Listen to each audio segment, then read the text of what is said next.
हर ship को बनाने के दो तीन कारण हो सकते हैं। या तो उसमें बैठकर यात्री अपना मनोरंजन करेंगे, समुद्र में घूमेंगे, या फिर उसे माल ढोने के लिए भी इस्तेमाल किया जा सकता है, या फिर वो किसी देश की सरहदों की सुरक्षा करने के काम में लाई जाती है।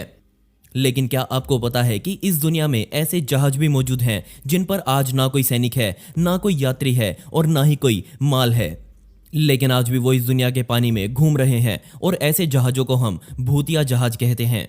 और इस दुनिया के सबसे भूतिया जहाज का नाम शायद आपको ना पता हो, पर उसको आज हम मैरी सिलेस्ट के नाम से जानते हैं, जिसकी एक बेहद प्रसिद्ध और रहस्यमय घटना है और इसका रहस्य आज भी कोई नहीं सुलझा पाया है। लेकिन हम सिर्फ इसे एक भूतिया जहाज नहीं कह सकते, ऐसे बहुत से जहाज हैं जो आज भूतिया बनकर सामने आए हैं और आज मैं आपको उन्हीं के बारे में बताने वाला हूं।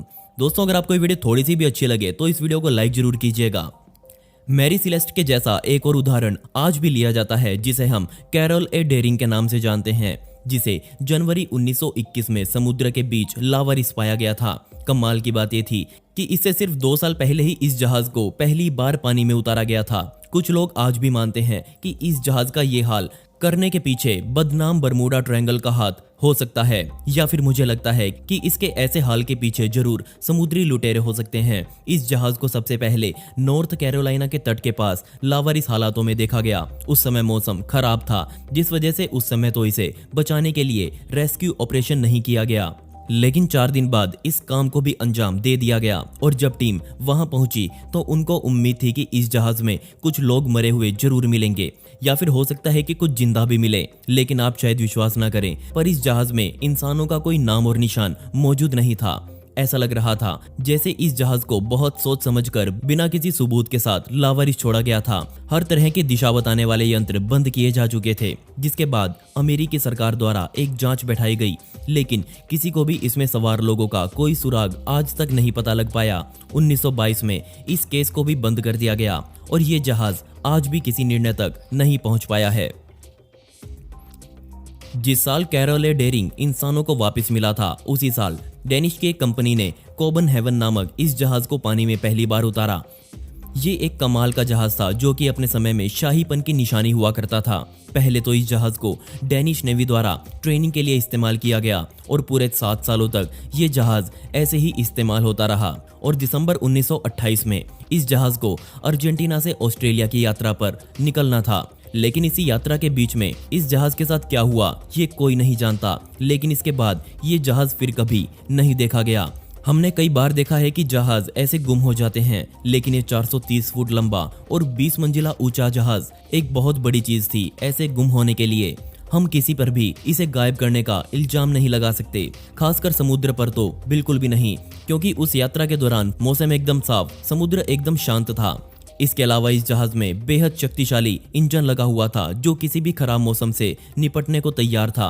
22 दिसंबर 1928 के दिन जब इस जहाज को अर्जेंटीना से निकले 8 दिन बीत चुके थे, तब कोबन हेवन की एक पास ही से गुजर रही नॉर्वेजियन शिप के साथ बातचीत के मैसेज जांचकर्ताओं को मिले, जिसमें कोबन हेवन बोल रहा था कि वो ट्रिस्टन दा कुना से 900 मील दूर है और उसकी यात्रा एकदम बढ़िया चल रही है। उस रात के बाद कोबन हेवन का संपर्क पूरी दुनिया से टूट गया, जिसके बाद उस जहाज की कोई खबर दुनिया को नहीं मिली।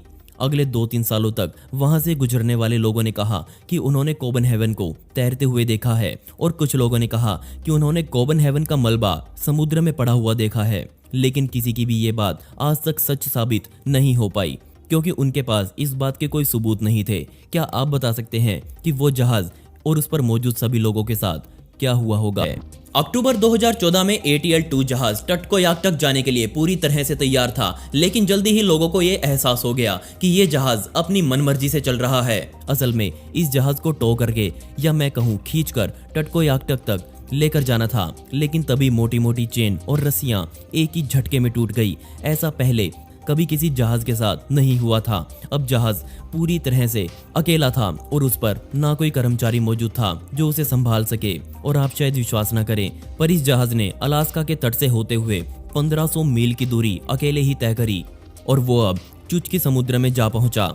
एक समय पर यह डर हर किसी को लग रहा था कि ये जहाज अब समुद्र में गुम हो जाएगा, लेकिन तब समय आया अप्रैल 2015 का, जब ये जहाज अपने आप घूमते हुए रशिया की समुद्री सरहदों में जा घुसा। कमाल की बात यह थी कि इस जहाज ने बिना किसी इंसानी मदद के जमा देने वाली सर्दियां बिता दी। इसके मालिक अपने जहाज को फिर से देखकर खुश थे। साथ ही उन्होंने रशिया को बता दिया था कि इस जहाज पर कोई नहीं है, इसलिए यह खतरनाक हो सकता है। इस पूरे जहाज में सल्फर और डीजल भरा हुआ था। अगर ये अपने अकेले समय में कहीं से भी लीक हो जाता तो बेशक पर्यावरण के लिए एक खतरनाक आपदा बनकर सामने आता। इतना सब सुनते ही रशिया के लोगों ने इस जहाज को तुरंत पकड़ लिया और अपने कब्जे में ले लिया और कुछ दिनों बाद इसे फिर से कनेडियन कंपनी को सौंप दिया गया। अब अगले जहाज की बात करने से पहले मैं आपको बता दूं कि हो सकता है ये जहाज आज भी दुनिया के किसी समुद्र में तैर रहा हो, लेकिन कहां तैर रहा होगा ये किसी को नहीं पता। और इससे ज्यादा डराने वाली बात यह है कि उसका कैप्टन आज भी उसी जहाज में मौजूद है, लेकिन अब वो पूरी तरह से जम चुका होगा। जी हाँ, मैं बात कर रहा हूँ सबसे डरावने जहाजों में शामिल ऑक्टेवियस की। ये एक ट्रेडिंग जहाज था जो चाइना और लंदन के बीच 1761 में गुम हो गया था। उस जहाज के साथ आखिरी बातचीत में उसके कैप्टन ने कहा था कि वो मुसीबत में है और कुछ रास्ता ना देखते हुए वो जहाज को नॉर्थ वेस्ट पैसेज के तट पर लेकर जा रहे हैं। लेकिन इससे बड़ी समस्या ये थी कि जिस रास्ते को वो चुन रहे थे उस रास्ते पर आज तक कोई भी सफलतापूर्वक अपना जहाज नहीं चला पाया था। लेकिन बात करने के दौरान जहाज का कप्तान आत्मविश्वास से भरा हुआ था और उसने कहा कि इस रास्ते पर जहाज चलाकर वो इतिहास में अपना नाम लिखेगा। ऑक्टेवियस ना कभी नॉर्थ वेस्ट पैसेज पहुंचा और ना कभी लंदन पहुंचा, बल्कि वो तो उस बातचीत के बाद कभी दिखा ही नहीं और ना ही उसकी कोई खबर मिली। अब मैं आपको इस जहाज की एक डरावनी घटना बता देता हूँ। इस जहाज को फिर से देखा जरूर गया और वो जगह थी ग्रीनलैंड का तट, जिसमें इसके कर्मचारी और कैप्टन भी सवार थे। उसके पास से गुजर रही व्हेलिंग शिप ने इसे देखा और इस पर चढ़ने की सोची। उनको उम्मीद थी कि यहाँ जरूर कोई होगा और शायद हो सकता है कि उसे मदद की जरूरत हो, लेकिन वो लोग बहुत बहुत ज्यादा लेट हो चुके थे। ये समय था 1775 का और अब पूरे 14 साल इस जहाज को गुम हुए बीत चुके थे।